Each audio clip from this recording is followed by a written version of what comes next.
El Salmo 91 no es un amuleto. No funciona por repetición automática. Es una llave espiritual. Es un mapa. Es una invitación a un lugar secreto. Y la pregunta que necesitas hacerte es, ¿habitas en ese lugar o solo lo visitas cuando llega el miedo? Hoy voy a mostrarte, versículo por versículo, lo que realmente significa este salmo. Y después de entender esto, nunca más verás el Salmo 91 de la misma forma. ¿Estás listo?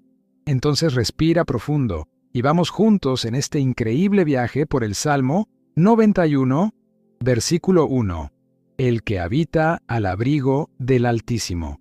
Cuando el Salmo comienza usando la palabra habita, está hablando de una elección que va mucho más allá de una visita rápida, de un momento de desesperación o de una oración hecha a las prisas. Habitar es permanecer. Es construir un lugar dentro del alma donde Dios no es solo una respuesta en la hora del dolor, sino el centro de todas las cosas. Habitar es como alguien que decide colocar su morada sobre una roca firme, sabiendo que afuera los vientos soplarán y las tormentas caerán, pero esa casa permanecerá en pie porque fue edificada en el lugar correcto. Por eso el salmista no dice el que pasa, el que busca, el que clama solo cuando tiene miedo. Él dice el que habita. Quien habita conoce el ambiente, vive en él, respira en él, se moldea por él. Comienzas a percibir que el abrigo del Altísimo no es un lugar físico, no es una sala cerrada, no es un rincón secreto de la casa. Es un estado del alma. Es cuando decides colocar tu corazón bajo la sombra de Dios todos los días, y no solo en los días difíciles. Y cuando el salmista usa la expresión abrigo, está hablando de un lugar que el mundo no entiende. Un ambiente espiritual donde el mal no entra, donde el miedo pierde poder, donde el alma encuentra descanso, incluso cuando todo parece estar en caos. El abrigo es el lugar a donde corres cuando ninguna palabra humana te consuela, donde te derramas cuando nadie te entiende, donde te fortaleces cuando nadie te ve. Es allí donde el Altísimo te envuelve con su presencia y te recuerda que no estás solo. Y aquí surge la pregunta más profunda de todas. ¿Dónde has habitado? Porque mucha gente piensa que está viviendo con Dios cuando en realidad solo lo visita. Pasa por él, pero no permanece. Entra rápido, pero sale rápido. Y la consecuencia de eso es vivir cansado, sobrecargado, perdido. Entonces te pregunto, ¿tu alma ha morado en el miedo o en la fe? ¿En el ruido del mundo o en la presencia de Dios? El lugar donde habitas determina el tipo de paz que vives. Versículo 2. Diré yo de Jehová, esperanza mía y castillo mío. Aquí el salmista nos enseña algo poderoso. La fe no es algo silencioso. La fe necesita ser dicha, declarada, anunciada. Él no solo cree, Él habla. Él abre la boca y afirma con convicción, el Señor es mi refugio. Porque aquello que declaras con fe crea una atmósfera a tu alrededor. Las palabras son como semillas, y lo que dices continuamente termina moldeando tus pensamientos, tus emociones y hasta tus decisiones. Cuando dices, el Señor es mi refugio, estás diciendo a tu alma dónde debe esconderse cuando el miedo intenta dominarte. Estás diciendo al mundo espiritual quién es tu verdadera fuente de seguridad. Estás diciendo al infierno entero que tu confianza no está en lo que ves, sino en el Dios que te guarda incluso cuando no entiendes. Pero piensa ahora, ¿qué has declarado? ¿Cuántas veces has dicho cosas que alimentan el dolor, la angustia, el desánimo? ¿Cuántas veces tus palabras han reforzado el miedo en lugar de la fe? Hoy, Dios te llama a declarar la verdad. Porque cuando declaras quién es Dios, tu alma comienza a alinearse con aquello que dices, y la confianza empieza a crecer en lugares donde antes solo había inseguridad. Versículos 3 y 4. Él te librará del lazo del cazador y de la peste destructora. Con sus plumas te cubrirá. Aquí el salmista revela dos realidades espirituales que muchos ignoran. La primera es el lazo del cazador, trampas invisibles, situaciones planeadas por el enemigo para atraparte, paralizarte, herirte. Son ataques que llegan de repente, cosas que no percibes, decisiones que parecen pequeñas pero estaban cargadas de peligro. Y Dios promete librarte incluso de aquello que no ves. La segunda imagen es la peste destructora. Aquello que se esparce rápido, que intenta invadir la mente, el corazón y las emociones. Puede ser una enfermedad, un miedo, una noticia, una palabra maldita lanzada contra ti. Pero Dios promete protección incluso contra aquello que intenta infiltrarse sin permiso. Y entonces viene una de las imágenes más hermosas. Dios te cubre con sus plumas, te pone bajo sus alas. Esto habla de proximidad, de cariño, de protección íntima. Es como si Él dijera: quédate aquí cerca de mí, aquí nadie toca. Bajo las alas de Dios encuentras descanso que el mundo no ofrece, seguridad que el miedo no roba y fuerza que no se explica. Versículos 5 y 6. No temerás el terror nocturno, ni saeta que vuele de día. Ahora el texto habla de ataques que representan todo lo que intenta alcanzarte en diferentes momentos de la vida. El terror nocturno es aquello que te atormenta cuando nadie está viendo. Pensamientos, recuerdos, inseguridades, crisis internas. La saeta que vuela de día son los ataques directos, las afrentas, las críticas, las persecuciones. La peste que anda en la oscuridad es lo que intenta alcanzarte por la espalda, sin aviso, sin ruido. Y la mortandad que asola al mediodía son las crisis inesperadas, los momentos en que todo parece ponerse de cabeza. En todas estas situaciones, Dios dice: no necesitas temer. No porque el peligro no exista, sino porque su presencia es mayor que cualquier ataque. Él te guarda en el silencio de la noche y en la prisa del día. Él te sostiene cuando el ruido del mundo intenta derrumbarte. Él te protege cuando todo parece fuera de control.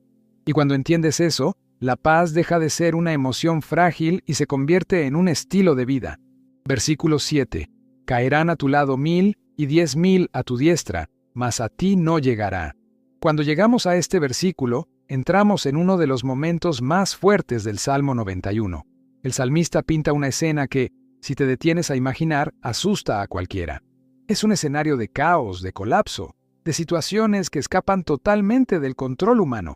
1000 personas cayendo de un lado, 10.000 del otro. Son números enormes, imágenes que representan pérdidas, fallas, crisis y tragedias sucediendo a tu alrededor. Es como si el texto dijera: hay momentos en que todo a tu alrededor parece desmoronarse. Hay días en que la vida se vuelve pesada y percibes que no tienes control de nada. Pero es justamente en ese ambiente de caos donde Dios libera una promesa personal. Él no dice que nunca verás caer a nadie. Él no dice que serás librado de presenciar días difíciles. Él dice: a ti no llegará. Eso significa que incluso cuando todo parece inestable, existe una protección espiritual que rodea a aquellos que habitan al abrigo del Altísimo. Dios no promete ausencia de problemas. Promete que los problemas no te destruirán. La lucha puede rodearte, pero no te consume. El temblor puede tocar al mundo a tu alrededor, pero no derriba a quien está firme en Dios. Esa es la diferencia entre quien solo conoce el Salmo y quien vive el Salmo. Hay quien repite las palabras, y hay quien experimenta esa presencia que sustenta, fortalece y mantiene de pie cuando nadie más puede mantenerse firme. Versículo 8. Ciertamente con tus ojos mirarás y verás la recompensa de los impíos. Aquí el salmista cambia de tono. Sale de la protección individual para hablar de la justicia divina. Él está diciendo que Dios ve todo, absolutamente todo, incluso aquello que piensas que pasó desapercibido. Nada escapa a los ojos del Señor. A veces miras a tu alrededor y te preguntas por qué personas que no honran a Dios parecen prosperar, mientras aquellos que intentan ser fieles enfrentan tantas batallas. El salmista responde: existe un tiempo para todo, y hay un tiempo para que Dios trate cada situación. Esto no significa desear el mal a nadie, sino confiar en que Dios es justo, y Él sabe exactamente cómo y cuándo actuar. Él no solo protege a los suyos, también confronta y deshace las obras del mal. Este versículo trae un alivio profundo. No necesitas luchar batallas que pertenecen a Dios. No necesitas intentar arreglar todo tú solo. No necesitas buscar venganza, ni cargar dolor que no fue hecho para ti. Dios está diciendo: yo trato con el mal, yo retribuyo, yo hago justicia. Y ese entendimiento trae paz al corazón. Cuando sabes que Dios lo ve todo, puedes descansar aun cuando parece que el injusto está ganando. Versículos 9 y 10. Porque has puesto al Señor, que es mi esperanza, como tu habitación. Aquí hay una revelación espiritual poderosa. El texto no comienza diciendo: Dios te protegerá. Él dice: ¿por qué? Es decir, existe una causa, existe una elección, una decisión que activa esa protección, y la decisión es simple y profunda al mismo tiempo: hacer del Señor tu habitación. Habitar es diferente a visitar. Visitar es aparecer cuando puedes, cuando sobra tiempo, cuando algo aprieta. Habitar es vivir allí, permanecer, crear raíces. Cuando alguien hace del Señor su habitación, crea una relación continua, íntima, diaria. Y cuando esa elección es hecha, la promesa se manifiesta. Ninguna plaga tocará tu morada.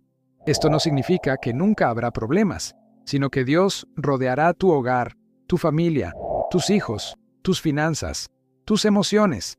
Este es uno de los versículos más fuertes sobre el cuidado familiar. Dios no solo te protege a ti, protege lo que es tuyo, lo que está bajo tu responsabilidad. Él guarda tu casa cuando duermes, guarda tus decisiones cuando no sabes qué hacer, guarda a tus hijos cuando salen de casa. Esa protección no tiene precio. Nace de una relación, no de un ritual. Versículos 11 y 12. Pues a sus ángeles mandará acerca de ti. Poca gente entiende la profundidad de esta promesa. Dios está diciendo que Él moviliza el cielo a tu favor. Él da órdenes a sus ángeles para guardar el camino de aquellos que habitan en Él. Esto significa que existe un cuidado espiritual invisible, constante, diario. Los ángeles no deben ser adorados, ni idolatrados, ni llamados por nombre, pero son siervos enviados por Dios para proteger a sus hijos. El texto dice que ellos te sostendrán para que no tropieces. Eso significa que Dios cuida de los grandes peligros y también de los pequeños detalles. Él te libra del ataque que percibes y también de aquel que nunca supiste que existió. Mientras caminas, hay una escolta espiritual caminando contigo. Mientras duermes, hay vigilancia sobre tu hogar. No vives solo, eres guardado por Dios en lo visible y en lo invisible. Versículo 13. Hollarás al león y al áspid. Aquí el salmista habla de autoridad espiritual. El león representa aquello que intenta devorar tu vida, tu fe, tu mente. La serpiente representa el engaño, la mentira, las trampas espirituales que aparecen de manera sutil. Y Dios está diciendo, no eres una víctima de esas fuerzas. Tienes autoridad para vencerlas. En Cristo, no vives acorralado, vives en autoridad. Pisoteas, vences, dominas. El enemigo puede rugir, pero no puede tocarte sin permiso de Dios. La serpiente puede intentar engañar, pero quien está firme en la palabra no cae. Este versículo es un recordatorio de que no luchas solo, luchas con autoridad. Versículos 14, 15 y 16. Por cuanto en mí ha puesto su amor. Ahora es Dios hablando directamente. Y todo comienza con una condición simple. Amor. No perfección, no un currículo espiritual impecable, no ausencia de errores. Dios dice, porque Él me amó. Amar es desear la presencia, buscar a Dios, querer estar cerca. Y entonces Dios libera una secuencia de promesas que cambian la historia de cualquiera. Yo lo libraré. Yo lo protegeré. Yo estaré con Él en la angustia. Dios no promete ausencia de luchas. Él promete presencia en el dolor. Él promete compañía en el día difícil. Él promete socorro cuando nadie más puede ayudar. Después Él dice, yo lo honraré. Dios honra a quien confía en Él. Él levanta, Él exalta, Él transforma. Y termina diciendo, le daré larga vida y le mostraré mi salvación. Es decir, Dios promete cuidado en esta vida y en la eternidad. Llegamos al final de este estudio. El Salmo 91 no es un amuleto, no es un ritual, no es una fórmula que funciona por repetición automática.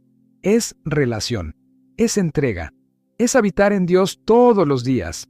Y por eso quiero hacerte 3 preguntas ahora. ¿Visitas la presencia de Dios o habitas en ella? ¿Has vivido más en el miedo o en la confianza?